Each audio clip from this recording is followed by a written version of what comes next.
Sigurður, stórt tapið í kvöld og ég vil segja allt sem að Keflavík gerði vel í síðasta leik, það gerði illa í kvöld. Já, það mætti alveg segja það. Við áttum nú nokkra góða kafla, en það sem kannski vantaði í dag var góð vörn. Við vorum bara orkuleysir og tókum leikli og svo komum við inn á og fylgdum ekki það sem við vorum að tala í leikli. Við vorum bara eitthvað þreyttir og aumingilegir í dag.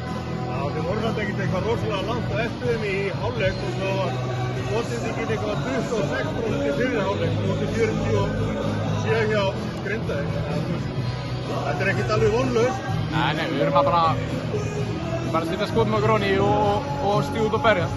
Ég bara vantaði alveg bara því okkur í kvöld. Já, ég sá þess að passa bara síð og leið og glimtir honum og sett hann skot. Já, hann var heitur í dag.